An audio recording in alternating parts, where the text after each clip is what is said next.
DSP గారు. Foot tapping number song అంటే ఇంకా దేవి తర్వాత ఎవరైనా సరే అంతే. మన తెలుగు సంగీత దర్శకుల్లో అసలు పాడుతుంటే తలో కాలో చెయ్యో ఏదో కదలాల్సిందే. సో ఫుట్ ట్యాపింగ్ నెంబర్ చేయడంలో పెప్పి అంటే ఇప్పుడు మన ఆ పెప్పి నెంబర్స్ కానీ లేకపోతే అంత అంత ఎనర్జెటిక్గా చేయాలంటే ఆయనే చేయగలడు. అటు అటు క్లాసికల్ చేయగలడు, మాసు చేయగలడు, తర్వాత మిక్స్ చేసి చేయగలడు. అండ్ నెంబర్ ఆఫ్ సాంగ్స్ పాడాను కాబట్టి నాకు ఆ అనుభవం కూడా ఉంది. ఓకే. కీరవాణి గారు. కీరవాణి గారు కూడా సేమ్ మళ్ళీ అగైన్ వందే మాతరం గారి లాగే ఆయన కూడా ఆయన జనరల్ శృతి అంతా కూడా ఒకటికి పైనే ఉంటుంది. 2, 3, 4 ఎక్కువ నాకు తెలిసి ఎఫ్ మేజర్ ఎఫ్ స్కేల్లో చేస్తారు, ఎఫ్ ఆర్ జీ.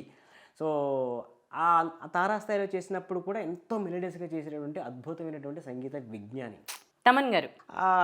తమన్ అయితే ఇంకా చెప్పక్కర్లేదు. ఇంకా అంటే అగైన్ సమకాలికులు కాబట్టి దేవిలాగే తను కూడా అంటే మ్యూజిక్ మీ అందరికీ తెలిసిన విషయం ఏంటంటే రిచ్నెస్. తర్వాత ఇప్పుడు ఆయన ఒక అంటే తనని నేను ఓనమాలు దిద్దుతున్నప్పటి నుంచి చూశాను కాబట్టి ఓనమాలు దిద్దుతున్నప్పుడు నుంచి సంగీతంలో ఒక ఆక్టోపాడ్స్ పట్టుకొని ప్లే చేస్తున్న దగ్గర నుంచి ఈ రోజు గొప్ప సంగీత దర్శకుడు అయిన వరకు చూశాను కాబట్టి బాలుగారి షోస్ చిన్నప్పుడు 14 ఏళ్ళు మొదలెట్టాడు.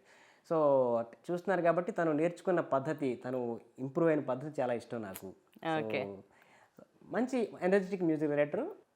రిథమ్ ఓరియంటెడ్ సాంగ్స్ చేయాలంటే మనోడు. ఎస్. ఓకే.